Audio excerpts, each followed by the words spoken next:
विद्यार्थ्यांसाठी अत्यंत आनंदाची बातमी आहे। ज्या विद्यार्थ्यांनी अजूनही अर्ज केला नाही किंवा ज्यांना अर्ज भरता आला नाही त्यांच्यासाठी महत्त्वपूर्ण अपडेट आली आहे। ज्ञानज्योती सावित्रीबाई फुले आधार योजनेसाठी एक नवीन शासन निर्णय आलेला आहे। तर काय शासन निर्णय आपण 2 मिनिटांत समजून घेऊया। इतर मागास वर्ग, विमुक्त जाती व भटक्या जमाती आणि विशेष मागास प्रवर्गातील उच्च शिक्षण घेणाऱ्या विद्यार्थ्यांसाठी राबविण्यात येणाऱ्या ज्ञानज्योती सावित्रीबाई फुले आधार योजनेमध्ये सुधारित अटींचा समावेश करण्यात आलेला आहे।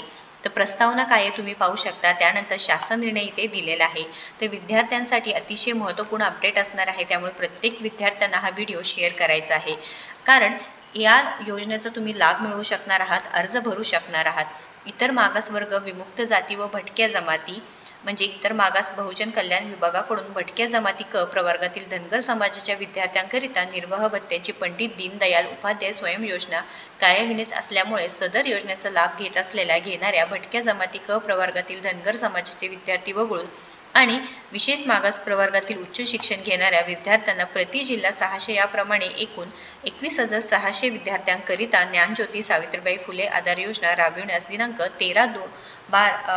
13 डिसेंबर 2023 रोजीच्या शासन निर्णय तो मान्यता देण्यात आली आहे। तर विद्यार्थी मित्रांनो, 60,000 पर्यंत तुम्हाला इथे स्कॉलरशिप सुद्धा मिळते व या योजनेची अंमलबजावणी निर्णय 13 डिसेंबर 2023 मध्ये घेण्यात आली होती। तर शासन निर्णय काय आहे ते पाहून घेऊया आपण। इतर मागास वर्ग, विमुक्त जाती व भटक्या जमाती, इतर मागास बहुजन कल्याण विभागाकडून भटक्या जमाती क हे सर्व दिलेले आहे आणि विशेष मागास प्रवर्गातील उच्च शिक्षण घेणाऱ्या म्हणजे उच्च शिक्षण म्हणजे काय, तुमचं ग्रॅज्युएशन घेणाऱ्या विद्यार्थ्यांसाठी राबविण्यात येणाऱ्या ज्ञानज्योती सावित्रीबाई फुले आधार योजना या योजनेसाठी पुढील अटींचा समावेश करण्यात येत आहे।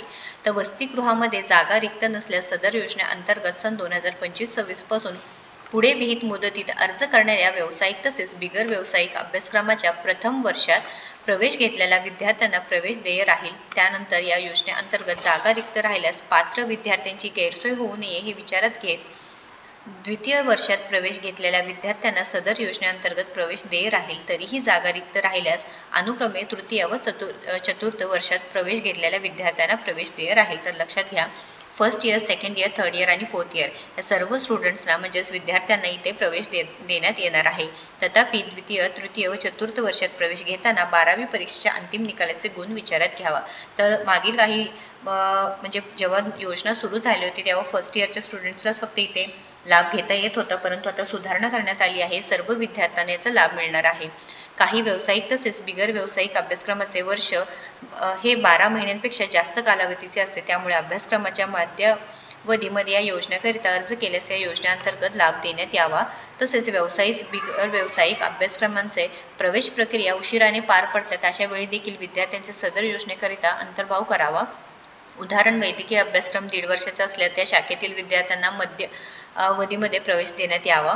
सदर योजनेअंतर्गत एकूण प्रवेश संख्येची 70% जागा व्यावसायिक शिक्षण घेणाऱ्या विद्यार्थ्यांसाठी व 30% जागा बिगर व्यावसायिक शिक्षण घेणाऱ्या विद्यार्थ्यांसाठीच निश्चित केल्या आहे। त्यामध्ये जिल्ह्यातील व्यावसायिक, बिगर व्यावसायिक शिक्षण घेणाऱ्या विद्यार्थ्यांची जागा रिक्त राहिल्यास सदर जागा आंतर परावर्तनाने भरण्याची कार्यवाही संबंधित सहाय्यक संचालक यांनी त्यांच्या स्तरावर करावी।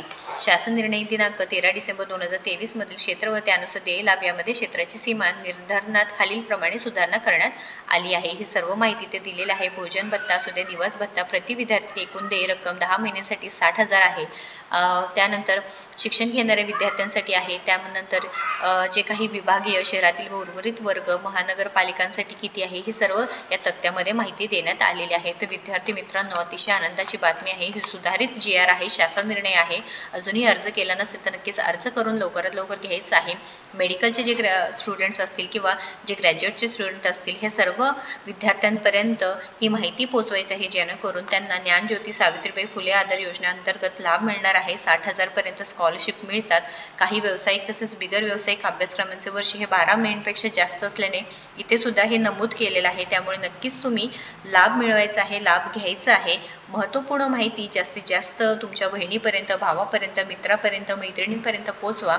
GRची लिंक पाहिजे असेल तर लिंक म्हणून कमेंट करा आणि अशाच महत्त्वपूर्ण माहितीसाठी आपल्याला फॉलो व सबस्क्राईब